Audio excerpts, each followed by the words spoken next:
Hello everyone, Scott Lawson here again with a new TCEA vlog. Today I wanted to talk to you about the top 5 things I learned at TCEA and how I plan to implement them in class. I have a link to several of the sessions that I went to, and I hope that you will go to their websites and check out their information. These are all things that I have just poked a stick at, but I have found extremely useful. Number 5. Assigning points to a Google form. This one hack was from Frank Murray's session about hacks in Google to make life easier. This was a fix to a problem that I have had for several years.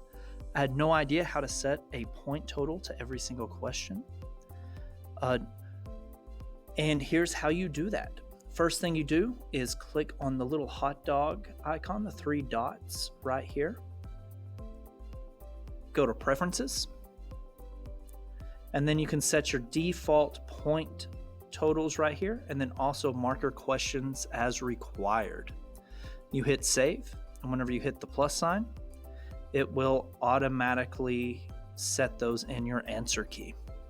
I've also received permission from Frank Murray to show you his website. It is called lcapitech.com.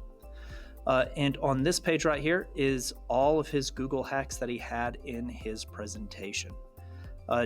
He has about 50 of them. I encourage you to go through and just look at any hacks that you might find useful. Number 4. The benefits of eSports. This was a surprise to me. I have always been skeptical of how useful eSports could be in school. If you don't know what eSports is, that is okay. eSports is the organized competitive playing of video games.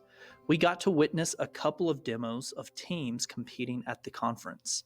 Universities are starting to offer scholarships for their teams, and it encourages students to work together as a team. The other benefit I saw was all the other jobs that would go into making this successful. From the behind-the-scenes setup of computers to the live broadcasters, there were plenty of jobs that taught real-life skills other than just playing video games. Number 3. HyperDocs. This is a great tool to use that some teachers are already utilizing here in the district. This is a great replacement for worksheets or even guided research. You can link everything from videos to websites that are all located on one sheet. I have linked a HyperDoc that explains how to use HyperDocs in the bottom of this video. Go through and explore it. And here is that HyperDoc right here. They have HyperDocs are so much more than just a doc with hyperlinks. They go through and give you different choices. You can also go through and answer any questions that they have here, and it will explain what a HyperDoc is. What's great about this is they also give you several examples of what the other HyperDocs are. Number 2, Immersive Reader. Immersive Reader is a great tool for students that are struggling to read. It is a Chrome extension, and all you have to do is install it. Go to the Chrome Web Store, search for Immersive Reader, and then click to install it. Then it will show up in the top right as this little black and white icon. Whenever you hover over it, it will say read text on this page. From there, have your students select the text,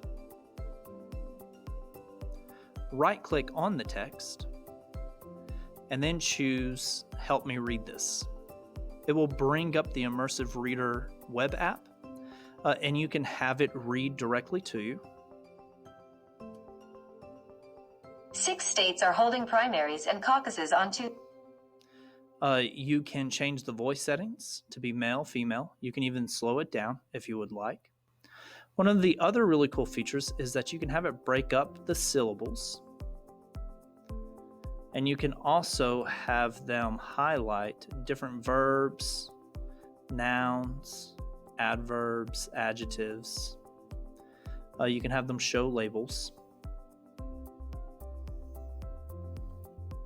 Then you can click on certain words and they will show picture definitions of what that word is. Number 1 is Screencastify.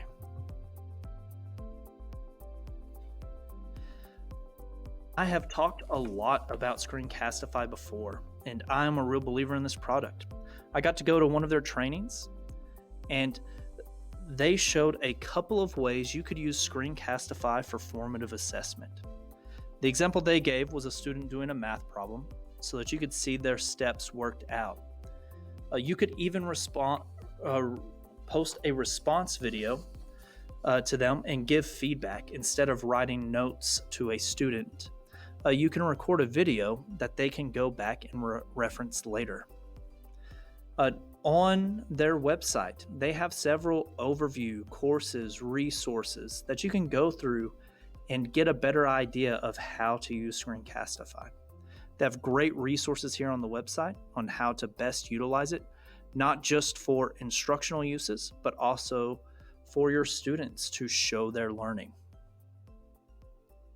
I hope that this top 5 is useful for you.